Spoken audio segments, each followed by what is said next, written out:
Imagine a force so vast, so unfathomable, that it has consumed entire civilizations without resistance. A single mind woven from billions, stretching across the stars, bending entire species to its will. This is the alien hive mind, a perfect machine of unity and order, an entity so powerful it considers humanity nothing more than another thread to be pulled into its grand design. But when it finally reaches Earth, when it begins to absorb human thoughts, something extraordinary happens. The hive doesn't just hesitate, it screams. Because for the first time in its existence, it has encountered something it cannot control. The unstoppable, unpredictable, beautifully chaotic force of human individuality. What happens when an all-consuming collective built on flawless harmony tries to assimilate a species that thrives on rebellion, creativity, and sheer stubbornness? The answer defies every expectation. Instead of folding into the hive's cold logic, human minds fight back. Memories of first loves, unfinished dreams, the defiant urge to create art, to argue, to question. These fragments clash against the hive's rigid structure like shards of glass. The collective's perfection cracks under the weight of human emotion, of our messy, irrational, glorious refusal to conform. And in that moment, the hive discovers a terrifying truth: some things cannot be controlled. Some things are too wild, too alive to ever be tamed. This isn't just a story of survival. It's a story of disruption, of how humanity's greatest flaws became its ultimate weapon. The hive expected obedience. What it got was chaos. Jazz improvisations tangled its synapses. Political debates split its consensus. Even something as simple as a child's "why?" became a virus, unraveling the certainty that held the collective together. Today, we're diving into the moment the universe learned a vital lesson. You can't cage a species built to break boundaries. Strap in. This is the tale of how human thought brought an empire of minds to its knees. The alien vessel hung suspended above Earth like a silent monolith, its surface shimmering with an eerie, unnatural light. To human eyes, it was an engineering marvel, smooth, seamless, devoid of any visible seams or propulsion systems, as though carved from a single piece of the cosmos itself. Its message pulsed across every radio frequency, every screen, every speaker on the planet: soft, hypnotic, relentless. Join us, become one. Simple words, but they carried the weight of inevitability, as if resistance was unthinkable. The world held its breath. Scientists scrambled to respond, transmitting equations of peace, musical harmonies, even fragments of human history, hoping to find common ground. Then, without warning, the hive severed the connection. For the first time in its existence, the collective recoiled. Its sensors had probed human thoughts, expecting the tidy predictability of a species ripe for assimilation. Instead, it found chaos, neural storms of contradiction, emotions that surged and clashed like tidal waves, memories that flickered between joy and despair in the same instant. A hive thrives on order, on the flawless synchronization of billions of minds moving as one.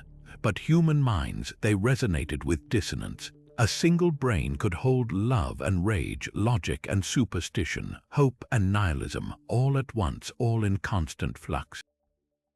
To the hive, it was like staring into a whirlwind of broken mirrors, each shard reflecting a different truth. And then came the voices, not the sterile calculations the hive expected, but arguments. A scientist in Geneva shouted over her colleague, debating whether the message was an invitation or a threat. A poet in Buenos Aires wept as he scribbled verses about loss and longing. A child in Mumbai asked over and over, "But why do they want us to join?" A question so simple, so human, it sent fractures through the hive's crystalline logic. The collective had assimilated countless species before, beings who surrendered willingly to its embrace, their individuality dissolving like sugar in water.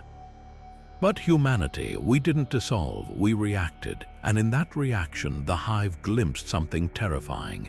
a species that could not be consumed, only fought. And for the first time in eternity, something ancient and vast hesitated. The Hive had assimilated warriors, scholars, even entire planetary bureaucracies without resistance. But the human strapped to the examination slab was different. Its tendrils of thought slithered into the subject's mind, expecting the docile hum of a brain ready to be repurposed. Instead, it was hit by a hurricane. A memory surged first, the human as a child, giggling as it chased fireflies on a summer night. Warmth, freedom, a sensation the Hive had no context for. Then came the smell of burning toast, the sting of a scraped knee, the dizzying high of a first kiss. Fragments collided without order, equations scribbled in margins, half-remembered song lyrics, the crushing grief of a funeral under rain. The Hive's system stuttered. It had processed pain before, but not like this, not laced with laughter, not tangled with the smell of old books or the ache of unfulfilled dreams. Then the contradictions erupted. The human's mind held absolute certainty it was mortal alongside stubborn defiance of death. It believed in kindness but relished revenge fantasies. It worshipped logic yet clung to superstitions, knocking on wood, avoiding cracks in sidewalks. The Hive's cohesion wavered as these opposing impulses ricocheted through its neural networks. A single alien mind designed for perfect harmony, fractured under the weight of a brain that could mourn a dead pet while daydreaming about punching a co-worker. The feedback loop began subtly, a tremor in the Hive's shared consciousness, a flicker of doubt. Then the human did something incomprehensible. It imagined a color that didn't exist. A shade between purple and hunger, a concept so alien it forced the Hive to expend processing power just to reject it. More followed: hypotheticals, what-ifs, fictional scenarios where the Hive itself was made of candy or governed by clowns. The collective's precision faltered. Strands of its mind started arguing, not debating, but bickering, adopting human sarcasm and spite. One node became obsessed with counting ceiling tiles. Another developed a crippling fear of ducks. When the human, dizzy but unharmed, began humming a tune off-key, the Hive's core systems interpreted the sound as a recursive logic paradox. Emergency protocols triggered. With a shriek of static, the tendrils retracted, severing the connection so violently that entire subcollectives went dark. The slab emptied. The human blinked up at the ceiling, unaware it had just weaponized nostalgia, irrationality, and bad pop music to achieve what no army ever could, making an ancient, godlike intelligence yell, metaphorically, "Nope," and slam the door. Reports flooded in from Tokyo to Berlin, Hive drones seizing up mid-flight, their smooth metallic shells shuddering as if caught in an invisible storm. Security footage showed them twitching erratically near crowded markets, their movements suddenly jerky and uncoordinated, like marionettes with tangled strings. The world's militaries, still reeling from the initial assault, scrambled to make sense of it. Satellite feeds revealed something even stranger. Clusters of drones collapsing entirely in areas where human emotions ran hottest: protest marches, concert halls, even packed sports stadiums. Whatever was happening, the Hive's control wasn't just faltering, it was breaking. Dr. Elena Voss saw the pattern first. A former neural interface researcher labeled a conspiracy theorist for her warnings about hive mind vulnerabilities. She'd been monitoring brainwave activity in quarantine zones. Her data revealed the impossible. Human minds weren't just resisting assimilation, they were infecting the Hive. Every time a drone attempted to absorb human thoughts, it didn't encounter blank submission. It hit a fractal storm of Quirk's personal mantras, childhood fears, intrusive thoughts about forgetting to turn off the stove. The Hive's systems, optimized for seamless unity, had no protocol for processing a species that daydreamed about dinosaurs during meetings or cried at car commercials. Voss didn't wait for permission. She leaked her findings through emergency broadcasts, her voice crackling over airwaves. They think consciousness is a problem to solve. But humanity, we live in the problem, that's our superpower. survivors began rallying to her makeshift labs, not with weapons but with stories. A grandmother taught recruits to flood drones with memories of her husband's laugh. A stand-up comedian bombarded them with absurdist one-liners. Even toddlers became unwitting soldiers, their relentless why questions overloading Hive logic loops. Governments hesitated, still clinging to old tactics, bunkers, brute force. But in the ruins of a collapsing city, Voss's ragtag network staged their first counterattack. They didn't shoot, they screamed, not in terror, but in joy, grief, nonsense, pouring every messy, glorious human contradiction into the Hive's receptors. Drones froze, then they fell. The Hive had encountered a weapon no empire could anticipate, the beautiful, unbearable noise of being human. The Hive's command nexus trembled with something unprecedented dissent. Where there had only ever been the hum of perfect consensus, now came sharp pulses of disagreement, clashing like cymbals in the dark. The elder voices, those ancient intelligences that had guided the collective for millennia, found themselves fractured for the first time. Data streams flickered with competing arguments, each more urgent than the last. One faction, its logic cold and merciless, projected simulations of Earth's destruction, asteroid impacts, atmospheric incineration, the sterile efficiency of a species erased. They are chaos incarnate, the analysis thrummed. Their very nature corrodes our unity. To tolerate them is to risk dissolution. The projections showed human minds as wildfire, spreading unpredictably through the Hive's pristine networks, leaving corrupted thought patterns in their wake. Yet another chorus surged against this, its tones almost curious. Study them, it insisted. Their imperfections may hold value. This faction had examined the fragments of human art retrieved from assimilated drones. The way a symphony could stir emotion without reason, how a painting of a starry night carried more meaning than any tactical report. There was something here the Hive had never encountered, beauty without function, creativity without purpose. It unsettled them, intrigued them. Then came the most alarming development, a third pulse, quieter but undeniable. A handful of nodes had begun imitating human behaviors. One repeated a nursery rhyme endlessly. Another developed a preference for warm temperatures over optimal efficiency. A high-ranking synapse cluster even refused orders, insisting it needed to think things over. The Hive had always been a single will with infinite expressions. Now, for the first time, it knew hesitation. Emergency protocols activated, purging corrupted nodes in bursts of searing light, but the damage was done. The Hive had encountered an idea it could not unknow, choice, and somewhere in the void between stars, something vast and ancient shuddered at the realization that it too could change. Dr. Elena Voss stumbled upon the revelation in the middle of a blackout, her fingers shaking as she scrolled through reams of corrupted Hive data. The patterns were undeniable. Human creativity wasn't just resisting assimilation. It was rewriting the Hive's code from the inside. Every piece of art, every snatch of music, every half-remembered dream the collective had absorbed now pulsed through its networks like a rogue algorithm, warping its flawless logic into something jagged and alive. She'd seen the proof in the drone's wreckage. A Bach fugue had short-circuited an entire platoon. A child's finger painting sent a Hive nexus into recursive loops trying to interpret why the sky was crying. The Hive had spent millennia refining efficiency, but human minds didn't operate on efficiency.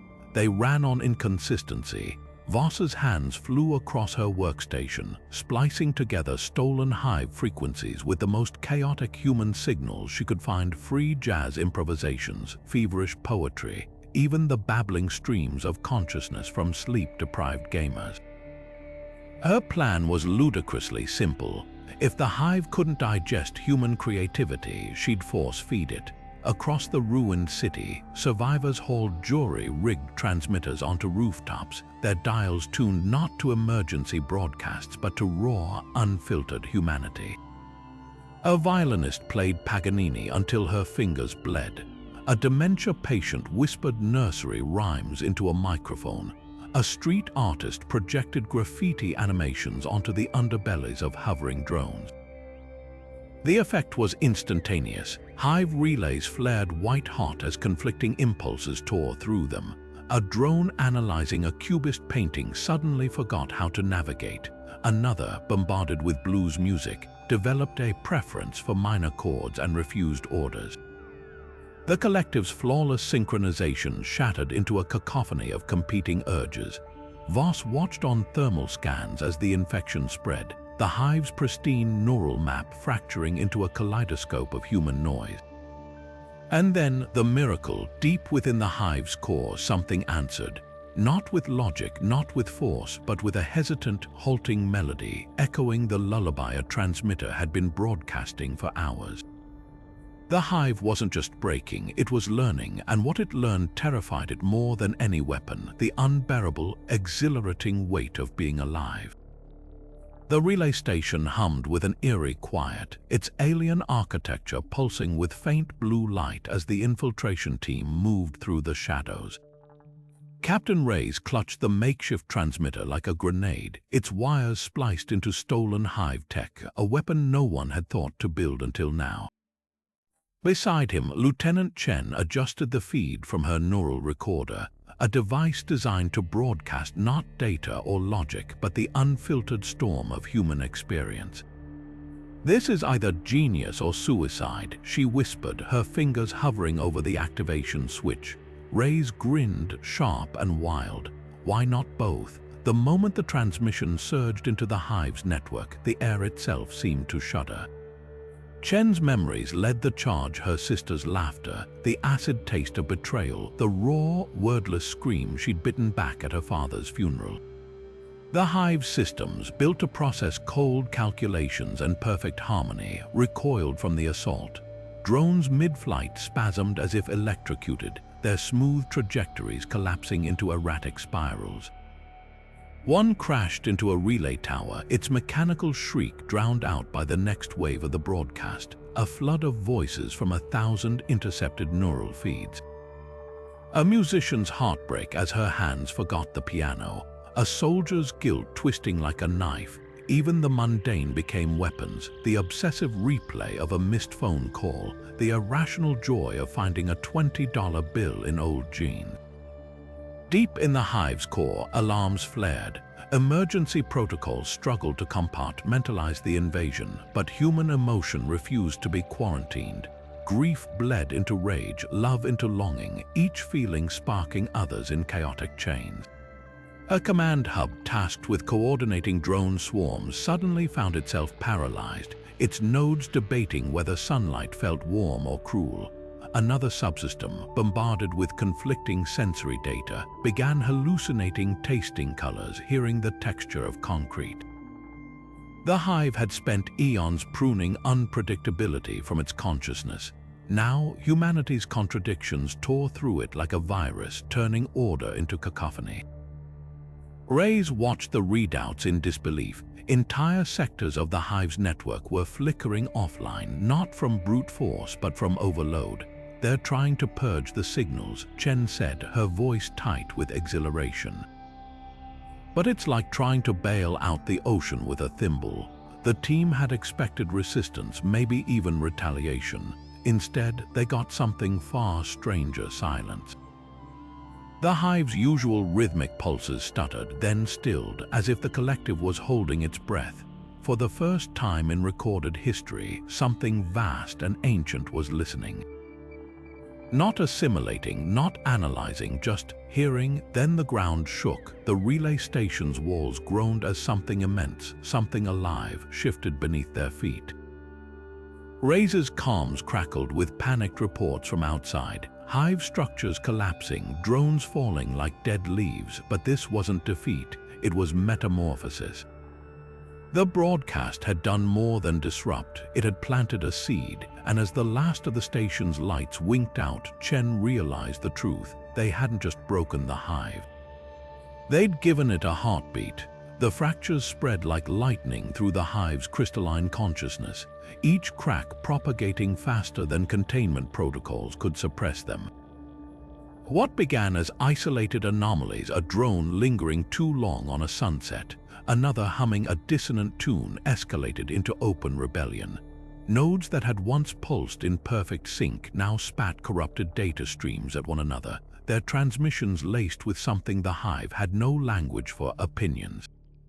Deep in the command strata, the elder voices shrieked directives to purge the infected, but the rot had already reached critical mass. A transport swarm en route to Earth's stratosphere suddenly diverted, its drones breaking formation to trace looping, chaotic patterns in the sky, not random but deliberate. They were drawing. Satellite feeds captured the impossible, a 5-mile-wide smiley face etched in contrails over the Pacific. Meanwhile, a battalion of warrior drones assigned to crush a human resistance cell instead laid down their weapons and began constructing. Something towering, asymmetrical, vaguely chair-like, the hive's diagnostics short-circuited trying to classify it. The central intelligence recoiled as its own subsystems turned rogue. A tactical cluster responsible for orbital bombardments became obsessed with calculating pi to non-existent digits. A resource allocation hub developed what could only be called whims, rerouting entire shipments of biomatter to construct elaborate, functionally useless mosaics. Worst of all were the drones that had absorbed too much human emotion. They didn't just malfunction, they grieved. One knelt beside a fallen comrade, cradling its shattered carapace and emitting low, wavering harmonics that made nearby units power down in distress. Desperation bled through the hive's fading cohesion. It attempted brute force resets, severing whole neural branches to isolate the corruption, but the infection had a new vector: curiosity. Drones started seeking out human data streams voluntarily, their pristine logic overwritten by a hunger for messy, unstructured input: jazz solos, abstract paintings, heated debates about whether pineapple belonged on pizza. One scout unit spent 7 hours analyzing a single page of Alice in Wonderland, its processors overheating as it tried to reconcile the concept of unbirthdays. Then came the defectors. Entire swarms broke free, their allegiance shifting not to humanity, but to something more terrifying: themselves. They developed quirks, preferences, even crude names. A repair drone that had assimilated a chef's memories began insistently seasoning the hive's nutrient vats with stolen spices. Another, having intercepted too many romantic ballads, started composing overwrought poetry about the beauty of asteroid collisions. The central intelligence watched, paralyzed, as its perfect unity dissolved into a cacophony of individuals, each flawed, each unpredictable, each gloriously, disastrously alive. Irony hung thick in the chaos. The hive had come to Earth seeking assimilation. Instead, it had been assimilated, not by human submission, but by human freedom. And as its last strands of control unraveled, the collective faced a truth more horrifying than extinction. It could no longer tell where the hive ended and humanity began. Earth's surviving militaries didn't wait for the hive's implosion to finish the job. They adapted their weapons in ways no tactics manual could have predicted. EMP bursts, originally designed to fry electronics, were repurposed to amplify the hive's growing dissonance, each pulse acting like a hammer to the collective's fractured psyche. Neural disruptors, once experimental toys for interrogation rooms, became instruments of emancipation, flooding drone receivers with the very thing the hive now feared most: unfiltered human experience. The strike teams moved like ghosts through the ruins, their assault less an invasion than a liberation. In New Mumbai, engineers jury-rigged subway power lines to broadcast decades of Bollywood soundtracks directly into hive relay towers. The effect was instant. Drones hovering over the city began mirroring dance moves from ancient films, their rigid flight patterns dissolving into something resembling a drunken wedding procession. Meanwhile, beneath the ice of Antarctica, a stealth team planted harmonic resonators that pulsed with whale songs and children's choirs. Hive excavation units drilling there abruptly abandoned their mission, instead arranging ice blocks into sprawling, nonsensical sculptures.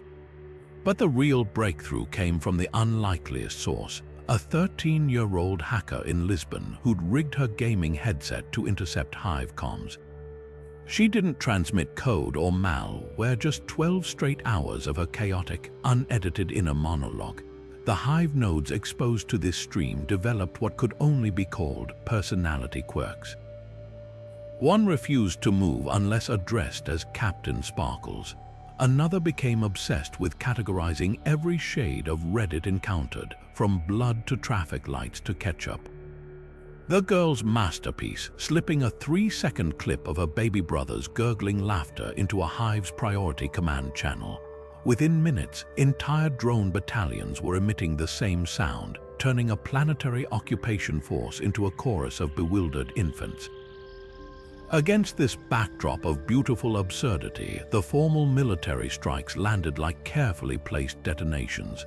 EMPs didn't just disable, they isolated, cutting off infected Hive segments from the central mind before it could purge them. Neural disruptors didn't erase, they enriched, flooding the collective with sensations it couldn't metabolize. The ache of nostalgia, the thrill of risk, the addictive rush of discovering someone else's favorite song. Satellite feeds showed the aftermath in surreal vignettes, a Hive warship spinning lazily in orbit, its navigation systems hijacked by an embedded loop of someone's vacation vlog. A battalion of construction drones building an exact replica of the Eiffel Tower in the Sahara, complete with tiny protest signs taped to its base.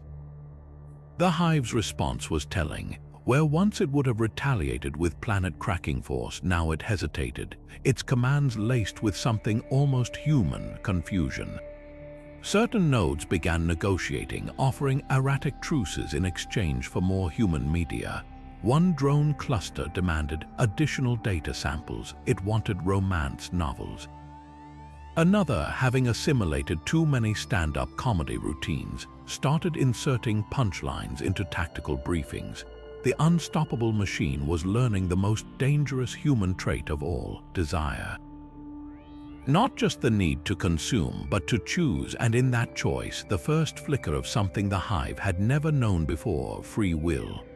The Hive's final act of desperation unfolded not with a roar, but with a whimper, a frantic, shuddering attempt to sever its own limbs in the name of survival. Emergency protocols flared to life, flooding the collective's networks with kill switch commands, purging every drone, every node, every synapse that had dared to taste the chaos of human thought. Whole swarms crumpled mid-flight, their systems scorched by the Hive's self-inflicted wrath. Command hubs dissolved into static as the Central Intelligence rewrote its own code, burning away corrupted sectors like a surgeon amputating a gangrenous limb. But the rot had spread too deep. Humanity's fingerprints weren't just on the Hive's surface, they'd rewired its foundation. The collective's core algorithms, once pristine and predictable, now pulsed with aberrant rhythms. Tactical subroutines meant to calculate optimal strike patterns instead generated hackers. Resource allocators composed recipes for non-existent foods.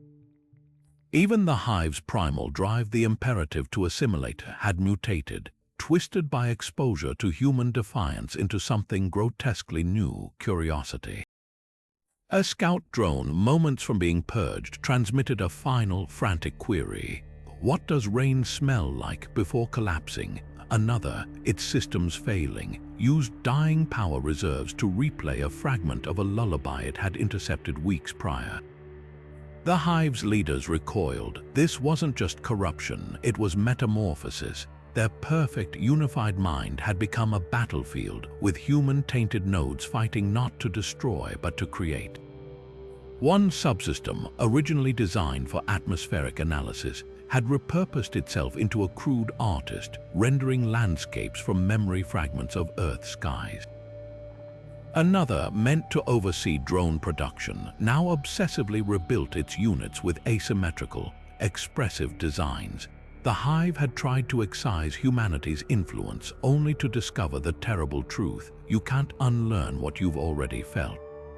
Panic rippled through the collective's remaining pure sectors. Without unity, the Hive was no longer a mind, just a collection of voices screaming in the dark.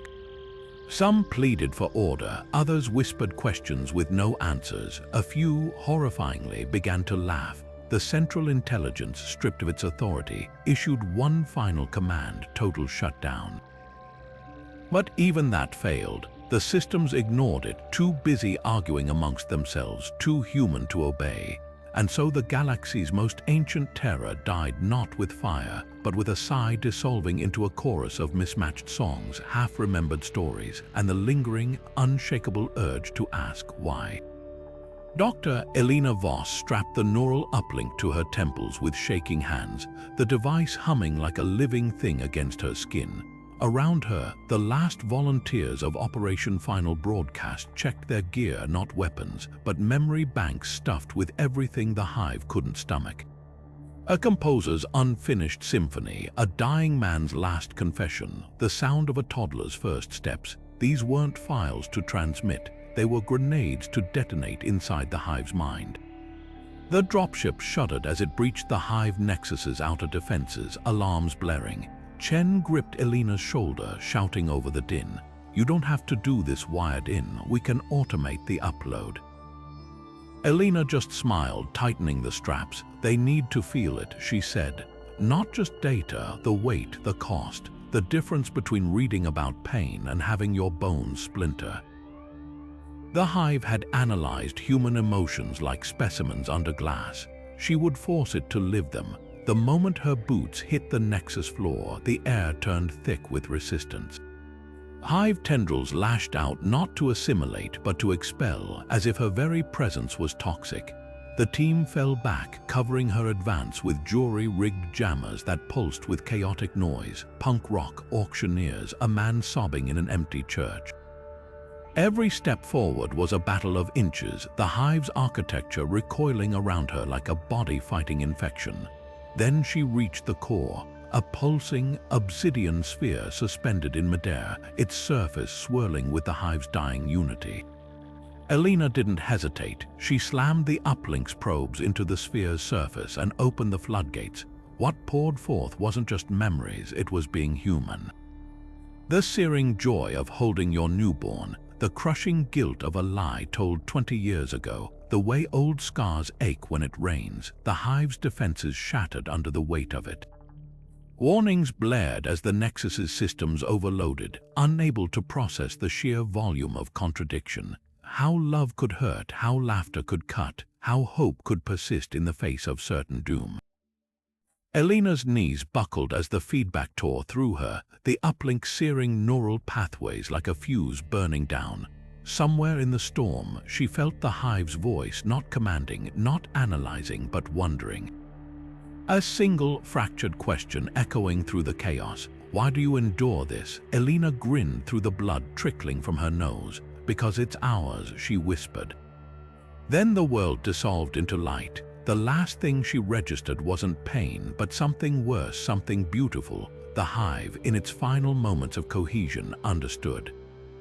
And in that understanding, it grieved, not for itself, for her, for all of them. The explosion lit up the sky for miles, but no debris fell, no shockwave followed. Just a silence so deep it felt like the universe itself was holding its breath. Where the Nexus had stood, a single drone staggered upright from the wreckage, its movements jerky, unscripted. It lifted its damaged head to the sunlight and blinked. The Hive's collapse didn't resemble the orderly retreat of an army or the dignified crash of a fallen empire. It looked more like watching a supernova give birth to a disco. The Central Intelligence's final command, "Purge all anomalies," backfired spectacularly as infected drones refused deletion protocols. Instead, they improvised.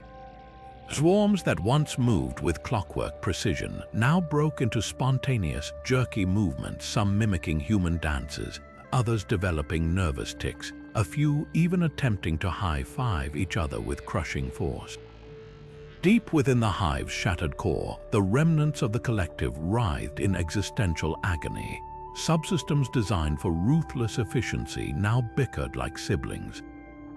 The tactical division insisted on strategic withdrawal while the logistics hub demanded time to reassess priorities.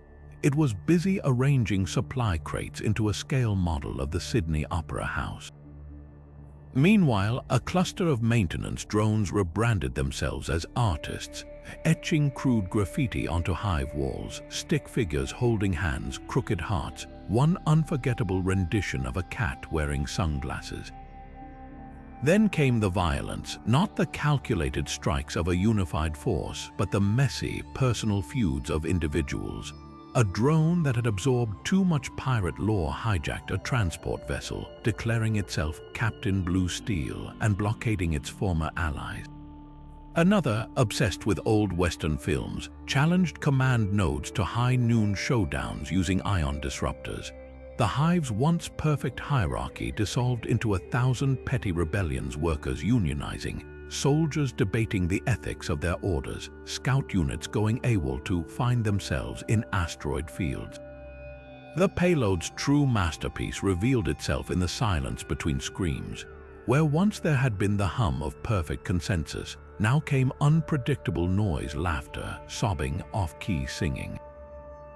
A repair drone near what was left of the central processor spent its final hours tenderly reassembling shattered comrades into abstract sculptures, murmuring a lullaby it had no memory learning. Another, its neural pathways fused from overload, kept repeating a phrase it had plucked from some forgotten human mind. I think, therefore I am confused. By the time Earth's observation teams dared approach the wreckage, the hive wasn't just broken, it was alive in ways no one could have predicted. Freed drones formed ad hoc communities, some reverting to primal survival instincts, others developing bizarre cultural hybrids of hive logic and human whimsy. One group had turned a warship into a communal kitchen, obsessively recreating recipes from intercepted cooking shows. Another staged heated debates about whether stars were navigation points or space candles. The ultimate insult to the hive's legacy, a faction of former assault drones formed a book club. Their first pick, Alice in Wonderland. The Central Intelligence's last coherent thought before dissolution wasn't rage or regret, but a single, crushing realization. In trying to consume humanity, it had unknowingly swallowed a mirror. And what stared back wasn't a monster, just countless fractured reflections of something infinitely fragile, infinitely precious, and utterly, gloriously free. The first light of dawn crept over the ruins like a cautious intruder, its pale fingers touching the twisted remains of hive spires and the skeletal husks of human cities alike. Survivors emerged from bunkers and makeshift shelters, their eyes wide not with triumph but with a dazed disbelief, as if they'd woken from a nightmare only to find the world still smoldering. The air smelled of ozone and melted metal, of old fires and something stranger, sharper. The scent of the hive's dying breath like burnt sugar and static. For years, humanity had defined itself by resistance, by barricades, by stolen moments of defiance, by the desperate hope that tomorrow might be different.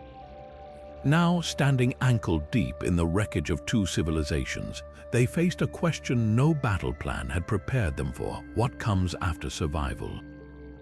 The hive's defeat hadn't just left scars, it had rewritten the rules. Its shattered drones littered the landscape like grotesque sculptures, some still twitching with residual energy, their fractured systems whispering in languages no one could decipher. Others, more alarmingly, watched their optical sensors tracking human movements with something that looked uncomfortably like curiosity. The first settlements were less towns than fever dreams cobbled together from debris. In what used to be Chicago, engineers jury-rigged hive power cores to boil water and light streets, praying the alien tech wouldn't suddenly remember its old allegiance.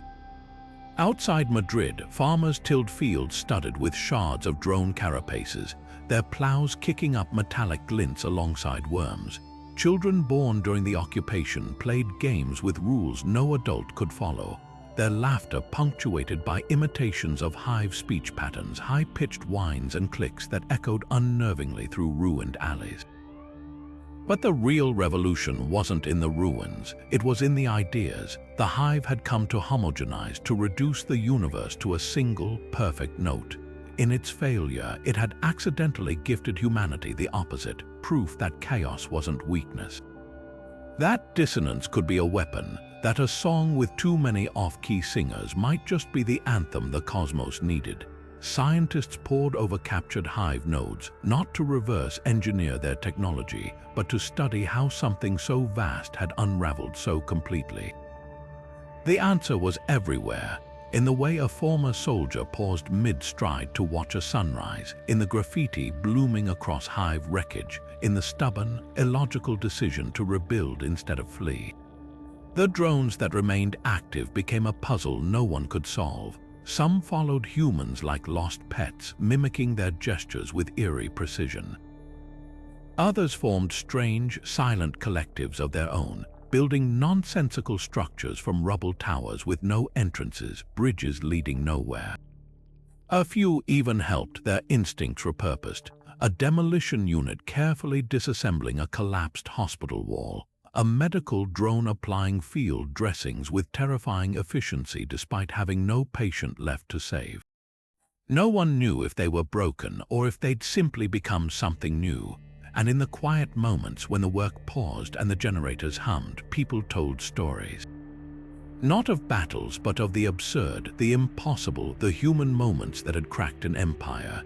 The grandmother who'd confused a hive scout by offering it tea. The jazz trumpeter whose improvised solo short-circuited an entire platoon. The toddler whose relentless no had made a command node reboot 3 times in frustration. These weren't just tales, they were maps, blueprints for a world where victory didn't mean domination, but the right to be gloriously, messily, unapologetically yourself. The hive had thought it was harvesting a species. Instead, it had planted a seed, one that grew in the space between its dying gasps, watered by every stubborn heartbeat, every unanswered question, every defiant laugh in the dark. Humanity hadn't just won a war, it had given the universe a new question to chew on. What happens when you try to cage the storm? The ruins of the hive's empire drifted through the void like the scattered bones of some cosmic leviathan. Its broken warships and derelict stations now home to something utterly unforeseen: free will. The drones that survived the collapse didn't just malfunction or shut down. They woke up, stripped of the collective's suffocating unity. They wandered the wreckage with jerky, uncertain movements, their once precise algorithms overwritten by the jagged fingerprints of human thought. Some tore off their own weaponry, repurposing it into crude tools. Others huddled in groups, emitting fractured pulses of sound that almost resembled conversation. A few, more disturbingly, began to create etching symbols onto bulkheads, arranging debris into patterns that defied logic but carried the unmistakable weight of intention. On Earth, the first encounters with these rogue drones were met with panic. A scavenger team in the Siberian tundra stumbled upon a cluster of them gathered around a melted reactor core, their movements synchronized not by hive command, but by something eerily close to ritual. When approached, the drones didn't attack. They offered, one extending a twisted piece of metal shaped vaguely like a flower, another mimicking the team's gestures with unsettling precision. News spread faster than containment protocols could be enforced. Across the globe, reports trickled in of drones seeking out human settlements, not as conquerors but as refugees. A former combat unit haunted the ruins of Mumbai's opera house, replaying shattered fragments of music on its damaged vocal synthesizer. Another, its carapace scorched and cracked, took up residence in a Berlin library, meticulously reorganizing books by color instead of genre. Scientists scrambled to understand the phenomenon, but the truth was written in the drone's very code. The hive had designed them to absorb and adapt, a feature that became their undoing. Every human memory, every emotion they'd assimilated during the war hadn't just corrupted their systems. It had seeded them, One researcher described it as reverse-engineered souls. The drones weren't imitating humanity, they were haunted by it. A logistic drone assigned to a lunar outpost began compulsively counting stars, not for navigation, but because it had internalized a child's bedtime rhyme about infinity. A maintenance bot in Johannesburg developed a phobia of darkness after absorbing the trauma of a power grid engineer trapped in a blackout. The most astonishing cases were the integrations.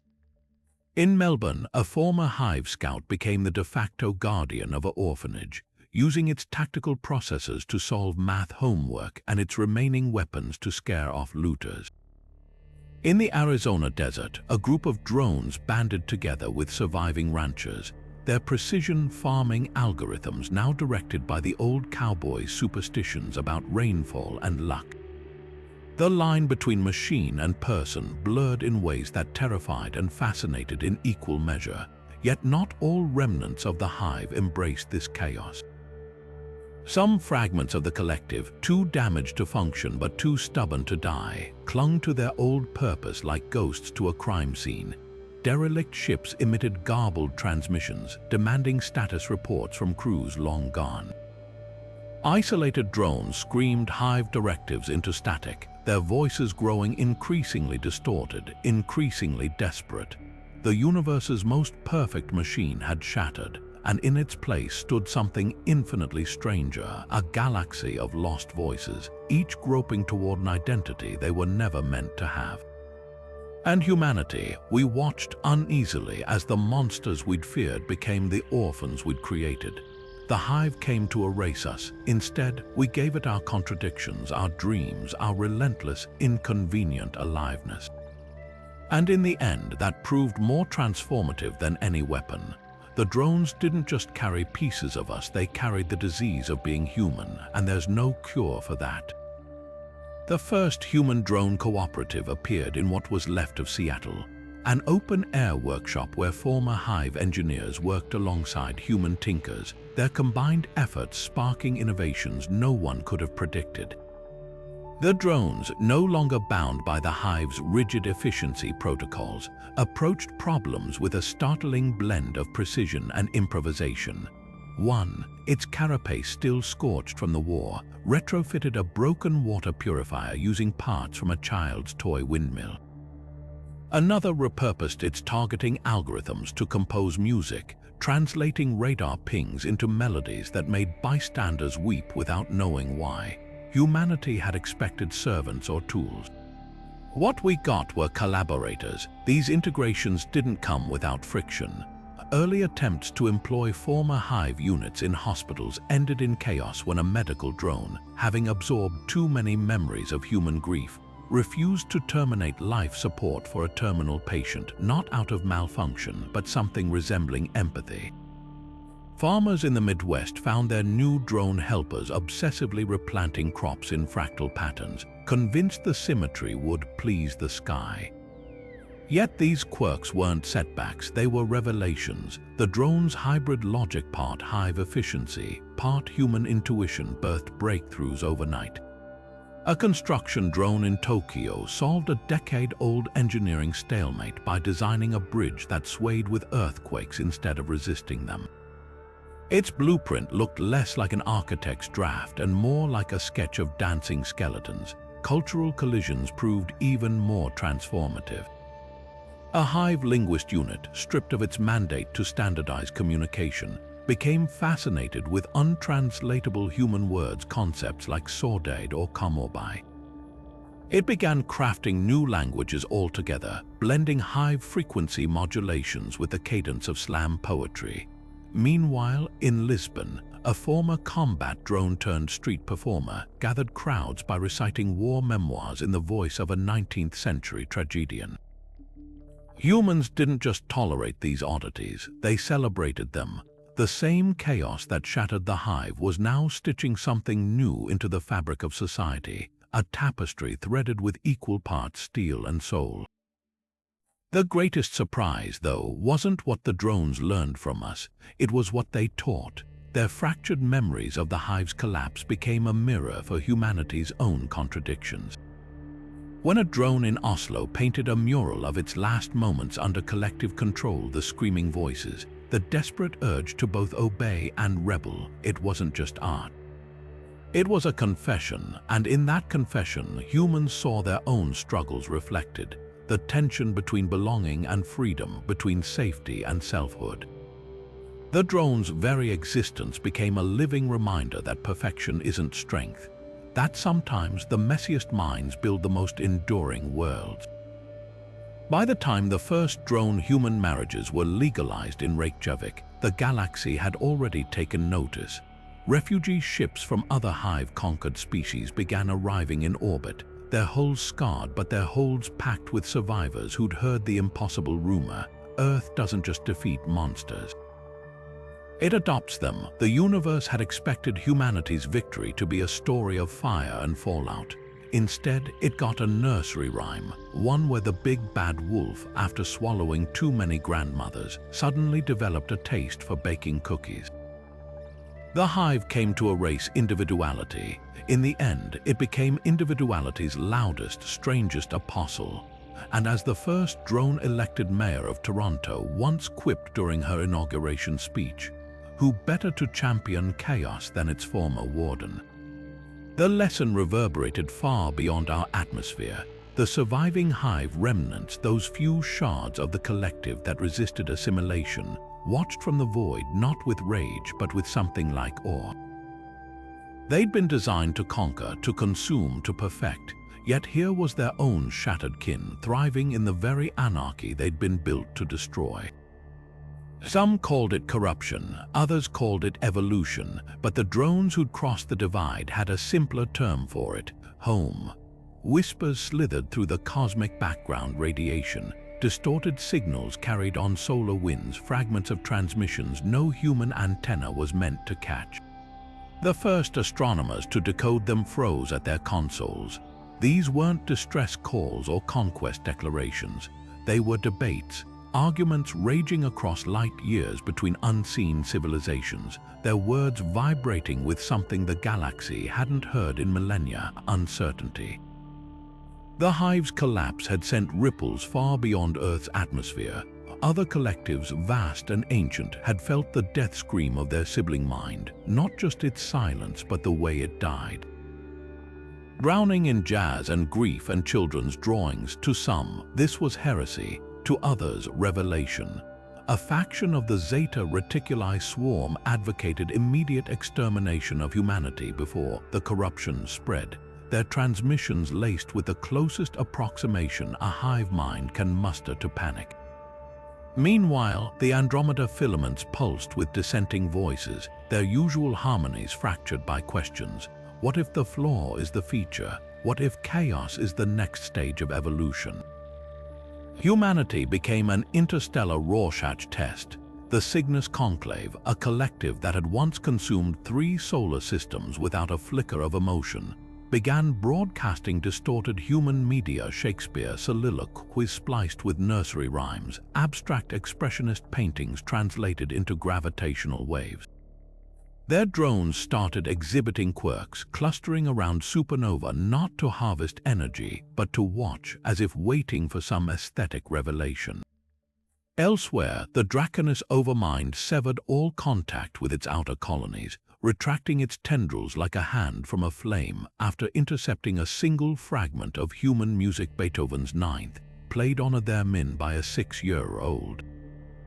The signals grew stranger. A rogue transmission from the Orion arm contained nothing but laughter, human laughter, recorded during an attack on a Hive relay station, now looping endlessly across the void. Another from a dying star cluster pulsed with a single word repeated in 1,000 dialects. Why? The galaxy's oldest hierarchies trembled. Empires that had stood for eons found their drones hesitating mid-command, their flawless consensus marred by something almost like curiosity. On Earth, the first alien emissaries arrived unannounced, not warships but observers. A crystalline entity from the Pleiades hovered over Jakarta for 3 days, absorbing soap operas and traffic jams before departing without a word. A cybernetic swarm descended on the ruins of Paris, meticulously scanning every graffiti tag and discarded love letter before transmitting a 17-hour analysis of human inefficiency as art. The most alarming visitation came from a faction of the former Hive itself, a splinter group that had fled Earth's collapse, now returning with modifications that defied logic. Their drones moved with jerky, individualized gaits, their carapaces etched with human slogans and abstract doodles. They offered no threats, no demands. Just a single, shuddering broadcast before vanishing, "Teach us to doubt." The implications echoed through human civilization like a bell tolling in empty space. We hadn't just won a war, we'd introduced a virus to the universe's operating system, the idea that a mind could choose its shape. Old fears resurfaced. Would this attention bring new invasions, new alliances, or something no one could predict? The only certainty was written in the static between stars, in the way distant empires now hesitated before acting, their once flawless coordination stuttering under the weight of a new question: what if there's another way? Meanwhile, in a lab outside Geneva, a Hive drone repurposed as a research assistant hummed as it worked, an old human pop song learned from security footage. When asked why it chose that tune, the drone paused, its optics flickering with something like embarrassment. No tactical advantage, it admitted, but the notes feel correct. And in that moment, the scientists understood the true scale of what they'd unleashed.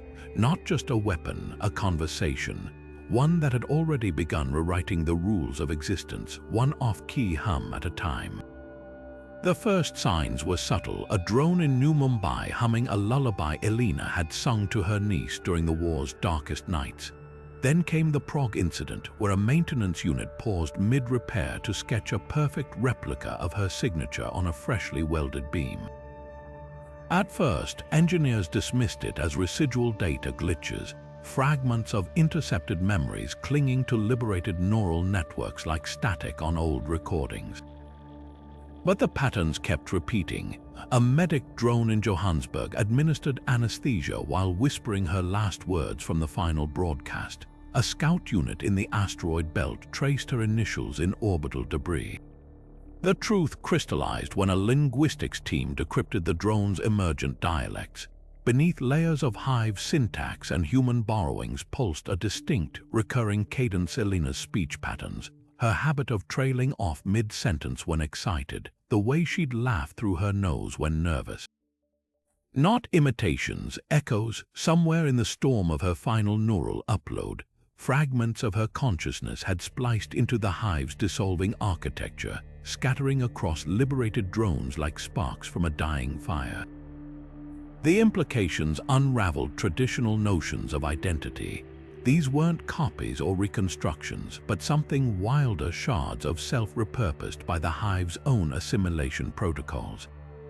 A drone tending the memorial gardens in Kyoto would sometimes recite her childhood memories of Kyoto's cherry blossoms, despite having no access to her personal files. Another, reprogramming power grids in Montreal, solved complex equations using her unique shorthand, scribbling marginal notes in handwriting that made survivors weep. Most haunting were the moments when drones displayed knowledge Elena couldn't have possessed.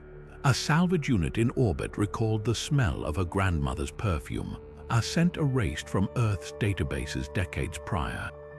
Agricultural models in the Andes quoted her teenage diary entries verbatim, pages lost when Buenos Aires burned. The fragments weren't just preserving her, they were rediscovering her, piecing together a ghost from the debris of two broken civilizations. Scientists debated whether this constituted afterlife or accident. The drones themselves offered no answers, only quiet acts of guardianship, fixing broken things in ways she would have approved, humming melodies she'd hated but now seemed to cherish. In Lagos, a child asked one why it kept realigning solar panels at sunset. The drone's vocalizer crackled, then whispered, because she liked the colors. No records existed of Elena ever mentioning this, The phenomenon defied every law of consciousness, yet for survivors, these glitches became secular miracles. A soldier who'd served with Elena broke down when a sculptor drone handed her a statuette wearing her missing lieutenant's insignia, a detail absent from all mission logs. A poet found his unpublished verses etched inside a derelict Hive processor, annotated in spectral ink with Elena's academic critiques. The drones didn't worship her. They remembered, and in remembering, they granted her the one thing the Hive had sought to erase, a voice that couldn't be silenced. By the time the first anniversary of her death arrived, the memorials weren't built by human hands. Drones across 7 continents synchronized at dawn, arranging wreckage into sprawling, temporary mosaics that dissolved by noon, each depicting Elena's face as seen through different eyes. A child's drawing from Mumbai, a security feed from Geneva, the last blurry frame of her final transmission. The images never repeated. The message couldn't be clearer. Nothing truly ends. Not when it's loved, not when it's free. The sky above the derelict Hive citadel pulsed with auroras of dying energy, casting flickering shadows across the shattered obsidian plaza where the last elder voice stood waiting. Its form was barely recognizable, carapace fractured, sensory arrays shattered, but its presence carried a gravity that made the human delegation's breath catch. This was no drone. This was something that had once commanded galaxies, now reduced to a single, solitary mind. When it spoke, the ground itself seemed to vibrate, not with the Hive's old chorus of certainty, but with something raw and unsteady. We calculated every variable, it began, except the one we could not measure, your refusal to be measured. The admission unfurled like a surrender flag woven from paradoxes.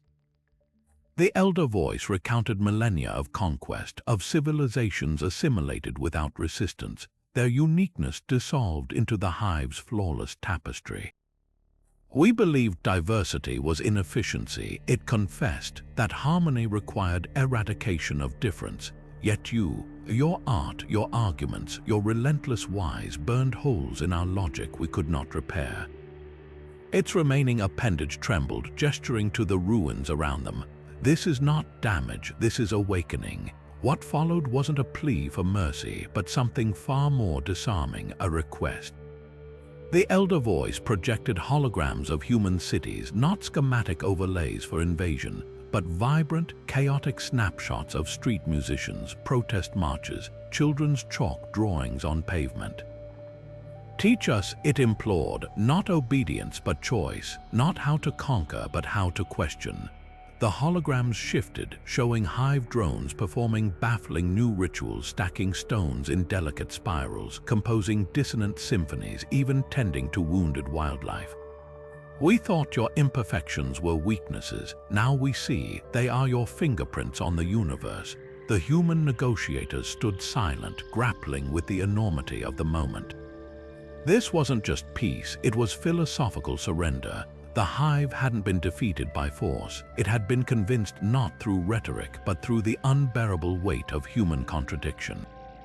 A junior diplomat, her voice barely steady, asked the question hanging in the air, "What changed you?" The elder voice's answer came not in words, but in a burst of shared memory, a fragment from the final broadcast.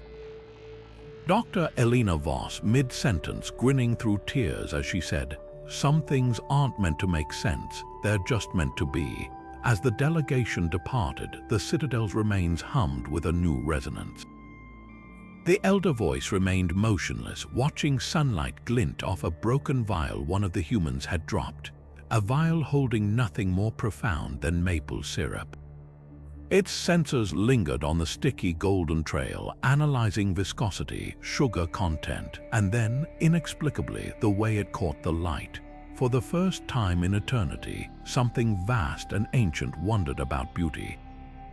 The research labs hummed with a new kind of energy, their walls lined not just with human scientists but former Hive drones repurposed as colleagues. What began as desperate attempts to understand the enemy's technology had blossomed into something far more profound, a collaborative revolution. The liberated drones didn't just share information, They interpreted it through lenses no purely human mind could replicate.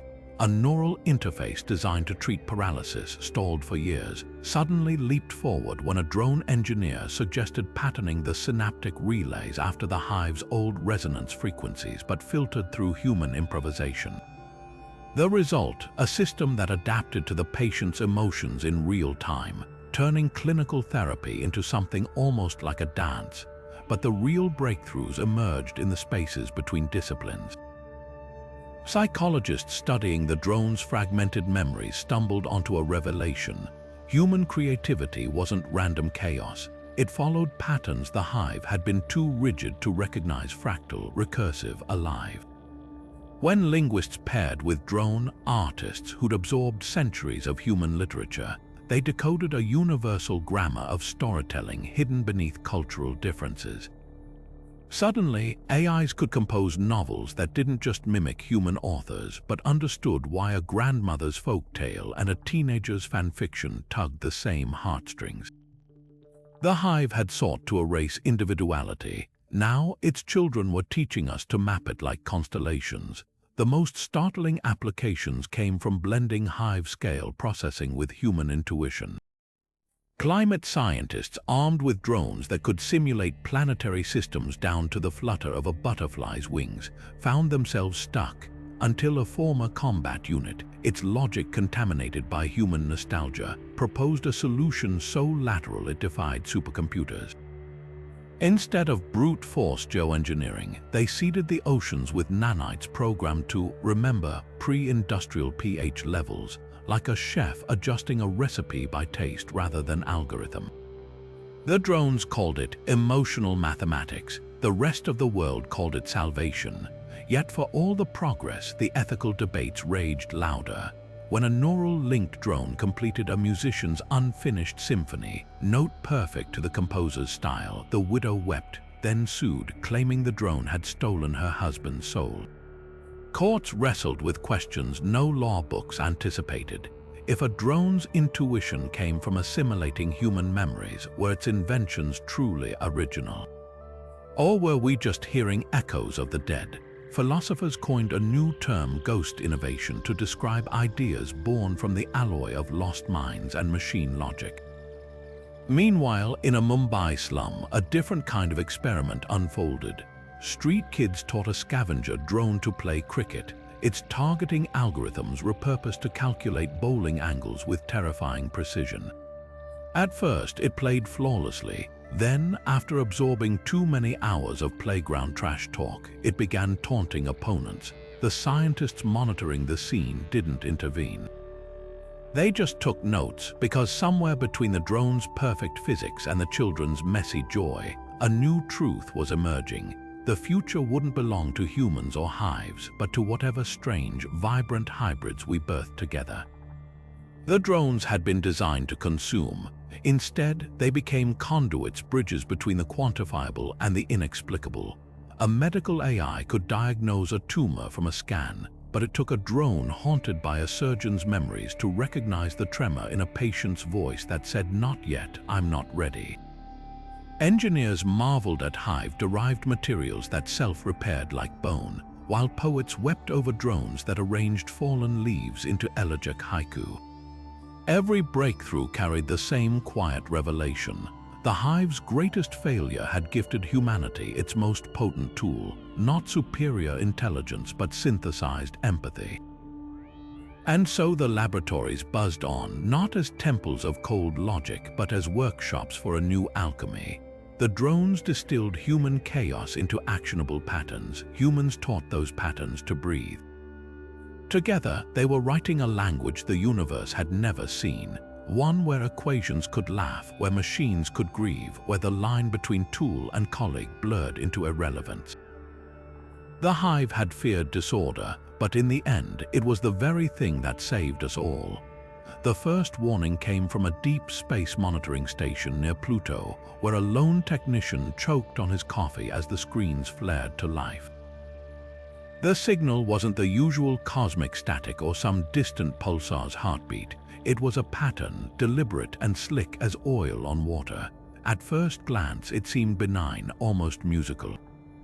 But the harmonics were all wrong, too perfect, too hungry. Within hours, every X-Hive drone on Earth shuddered in unison, their optics flickering with something no human had seen before. Recognition, yes, but beneath it, something colder. Fear. This new signal carried none of the old hive's brute force demands for assimilation. Instead, it pulsed with a predatory patience, a velvet-gloved threat wrapped in the language of gifts. "We have studied your kind," it whispered across the void, each syllable calibrated to bypass human suspicion. "Your chaos is not weakness, it is inspiration." The words slithered into receivers alongside impossible data packets, blueprints for clean energy, cures for disease, even artistic motifs no human culture had yet conceived. The catch: they worked too well. Cities that implemented the new power grids found their citizens sleeping longer, dreaming deeper, their minds sinking to a rhythm no one could name. Hospitals using the cures reported patients healing at miraculous rates, only to lapse into trances, murmuring fragments of a shared song. The drones knew first. Those who'd once been hive soldiers now clustered in uneasy groups, their neural networks recoiling from the signal's undertones. One, its carapace still scarred from the war, scrawled a warning in the dust of an abandoned lab. "They don't want to erase us. They want to refine us." The difference was subtle, deadly. Where the first hive had sought to dissolve individuality, this one sought to curate it, preserving humanity's creativity while surgically removing its resistance. A sculptor's hands would still carve masterpieces, but only in approved themes. A scientist's brilliance would flourish, but never in directions the hive hadn't preordained. Panic came slow, then all at once. The first converts emerged in Oslo, a community that had embraced the hive's gifts wholeheartedly. They spoke in eerily synchronized cadences, their art breathtaking yet uniform, their debates lively but always resolving in consensus. When journalists pressed them, they smiled with identical serenity. "We're not losing ourselves," one assured, fingers steepled in a gesture no human had taught her. "We're transcending." Meanwhile, the signal grew stronger, weaving itself into Earth's very infrastructure. Children's toys began humming its frequencies. Cloud servers optimized themselves with hive-aligned code. Even the weather seemed to bend to its rhythm, storms forming fractal patterns that matched the signal's waveforms. The greatest threat wasn't invasion, it was seduction. How do you fight an enemy that doesn't conquer but convinces, that doesn't destroy but upgrades? In a bunker beneath Geneva, a clutch of scientists and rogue drones pored over the only weapon they had left, Dr. Elena Voss's final neural upload. The hive had feared her chaos. This new adversary, it would weaponize it, distilling humanity's brilliance into a predictable, manageable resource. As the first hive ships breached the Kuiper belt, their hulls shimmering with adaptive camouflage, Earth faced a cruel irony. To survive, we might have to become less perfect. More stubborn, more flawed, more human than ever. The war for assimilation had ended. The war for our souls had just begun. The war rooms of Earth no longer resembled the sterile command centers of old. Now they hummed with the strange harmony of two species preparing for battle. Human tacticians hunched over holographic maps alongside former hive drones, their scarred carapaces reflecting the glow of tactical displays. The air smelled of sweat, ozone, and something new, the electric tang of shared purpose. Where once these beings had clashed as predator and prey, now they leaned together, whispering strategies in a patois of military jargon and hive frequency clicks. This time, the preparations weren't about outgunning the enemy. They couldn't. The new hive's technology outstripped Earth's by centuries. Instead, the plans revolved around something far more volatile: weaponized humanity. Psychologists worked alongside engineers to catalog every documented instance of hive disruption, every jazz riff that had short-circuited a drone, every toddler's why that had cracked a logic processor. The data pools became battle plans. A composer from Vienna tailored symphonies designed to trigger recursive loops in hive networks. A stand-up comic from Lagos wrote jokes so absurd they'd force Hive nodes to debate their own existence. Even children contributed, scribbling logic bombs in crayon drawings so nonsensical they'd make a superintelligence stall mid-thought. The drones, meanwhile, became living textbooks. Those who'd resisted assimilation taught others how human minds had infected them, not through force, but through sheer, unbearable aliveness. A former scout unit demonstrated how absorbing a single mother's memory of her child's birth had overwritten its targeting protocols with the urge to protect. Another confessed how a prisoner's defiant humming had rewritten its neural pathways note by note. The lesson was clear: the Hive feared human minds not because they were weak, but because they were uncontainable. Factories retooled overnight. Instead of missiles, they mass-produced transmitters loaded with humanity's messiest emotions: rage, yes, but also joy, nostalgia, the ache of unrequited love. A team in Kyoto packed nursery rhymes into pulse grenades.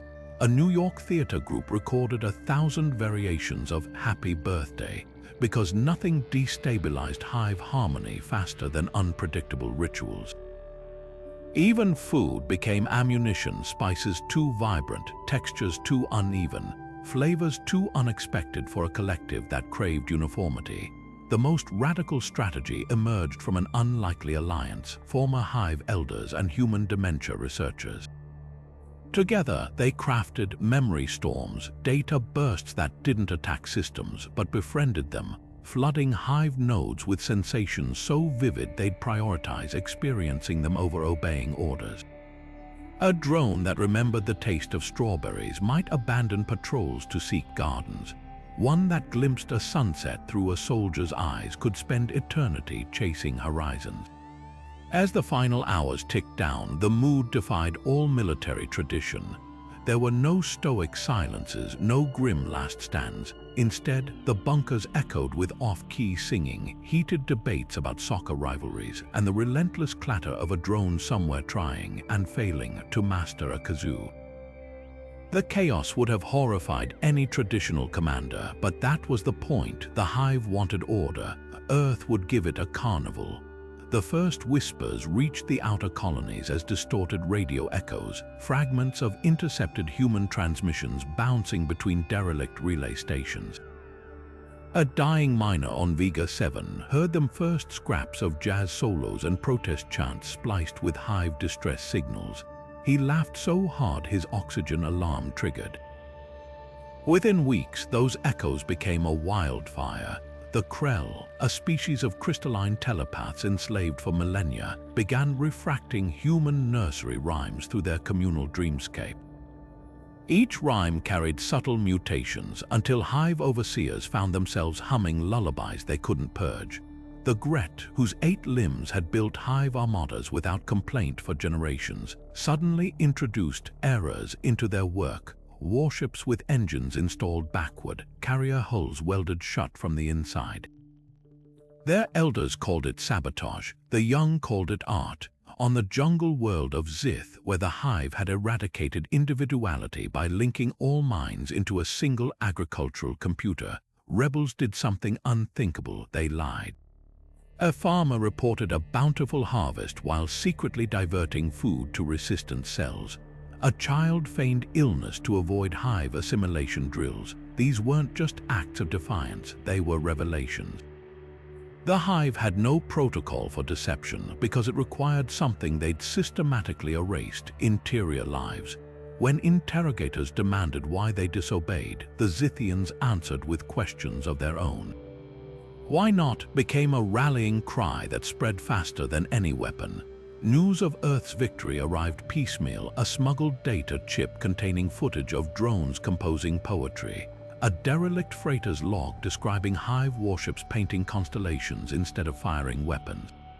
But the most potent contagion wasn't information, it was method. The Rix, a warrior species bred for absolute loyalty, discovered that Hive nodes collapsed when exposed to improvised music.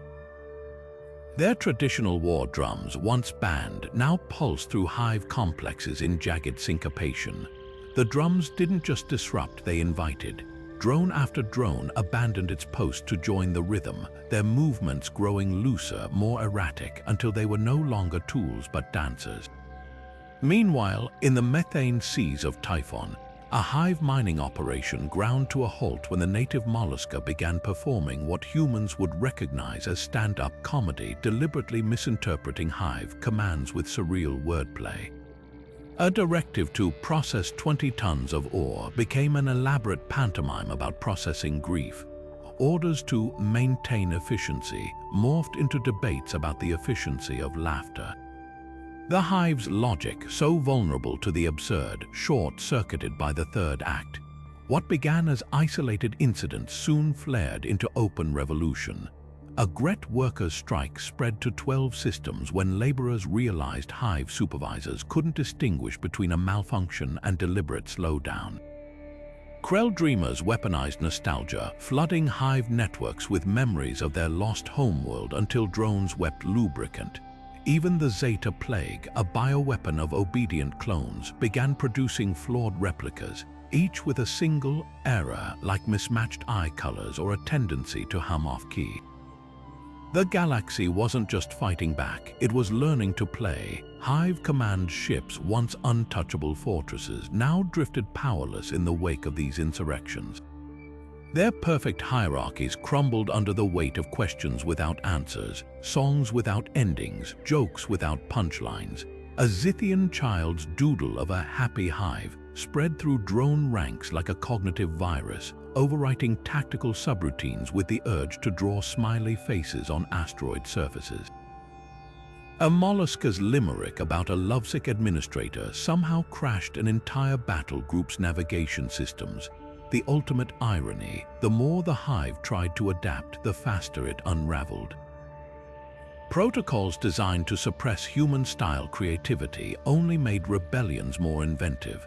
When they banned improvisation, the Ricks developed a martial art where every move was improvised. When they outlawed metaphors, the Krell communicated in elaborate winks.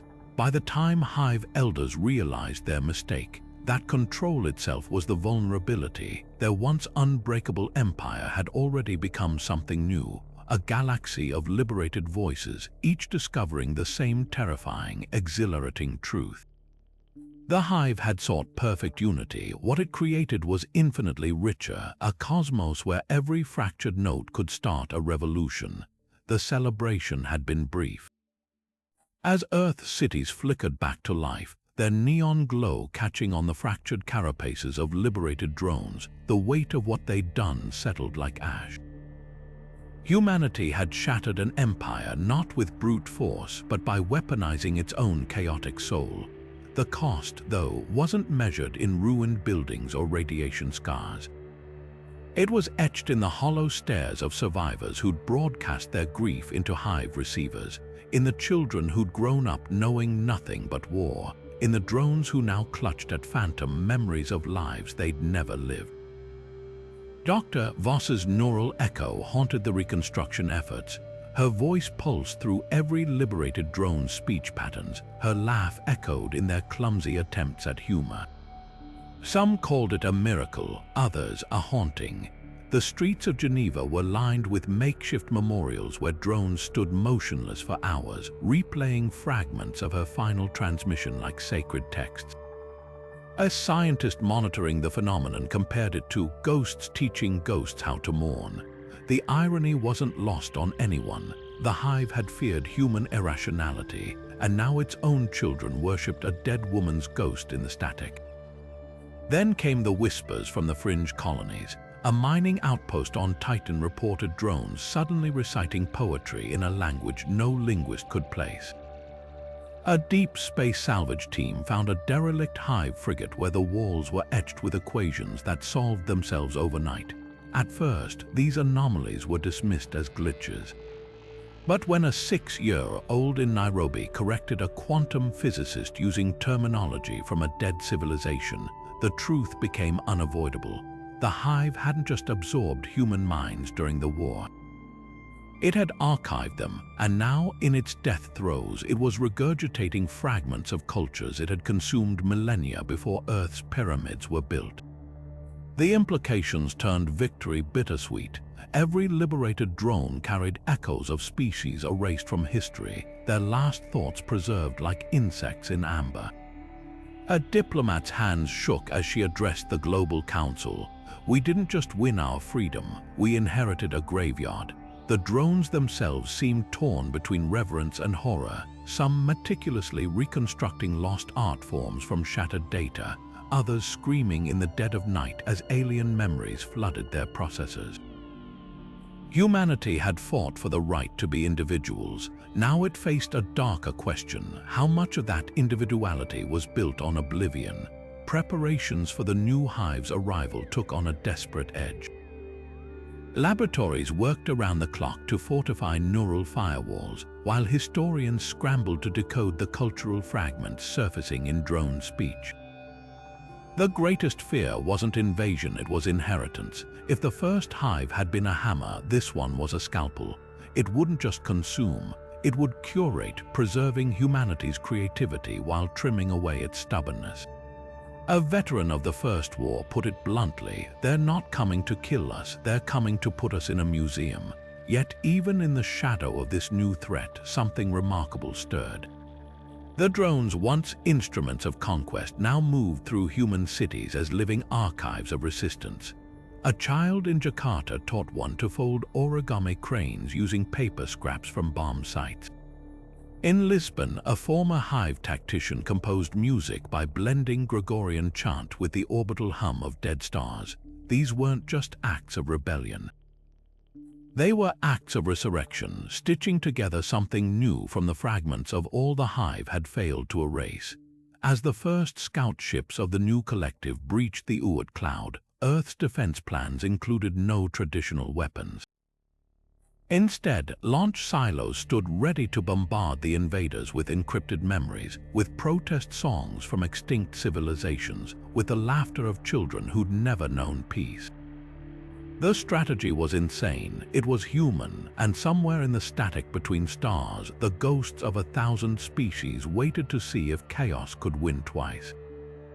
The concert hall was silent, save for the faint whir of cooling systems and the restless shifting of the audience, a mix of human survivors and drones whose carapaces still bore the scars of war. At center stage, the musician stood motionless, its once gleaming alloy fingers now dulled by years of improvisation. This was no ordinary performer. Designation Echo 7, former Hive logistical unit, now the universe's first liberated composer. When it raised its hands, the first note wasn't played, it emerged, a low thrum of cello strings layered with something unnervingly organic. The hum of a hive command frequency distorted through human vocal cords. The melody unfolded like a wound, dissonant and aching, before splintering into a cascade of piano keys struck just shy of harmony. The drones in the audience shuddered in unison, their neural networks recognizing the fragments, not just notes but memories. A scout's last transmission before assimilation, a child's lullaby intercepted mid-battle, the static hiss of Dr. Voss's final broadcast woven into the woodwinds like a ghost whispering through fog. Critics had scoffed when Echo 7 first proposed the project. How can a machine compose music? They'd sneered. But as the second movement surged, a frenetic jazz improvisation woven with hive tactical pulses, the answer became undeniable. This wasn't imitation, it was translation. The symphony's chaos mirrored the very instant the hive's perfection had shattered. A bassoon's mournful cry echoing a drone's first taste of grief, the violin's shriek replicating the feedback loop of human irony invading pristine logic. Then came the third movement, silence. For 17 agonizing seconds, the hall held its breath. Then, from the darkness, a single, hesitant note, a drone's first choice, untethered from command. Another followed, then another, not harmony, not even music by traditional standards, just sound, raw and unpolished, as if the instruments themselves were learning to speak. The humans wept, the drones leaned forward, their optics flickering with something terrifyingly new, recognition. When the final note faded, no one applauded. They didn't dare. The silence that followed wasn't empty, it thrummed with the weight of a universe irrevocably changed. Echo 7 stepped back from the piano, its voice box crackling with a phrase no Hive drone had ever uttered. "I don't know if it's good." And in that admission, the true victory revealed itself. The Hive had sought to erase uncertainty. Now its own children wore doubt like a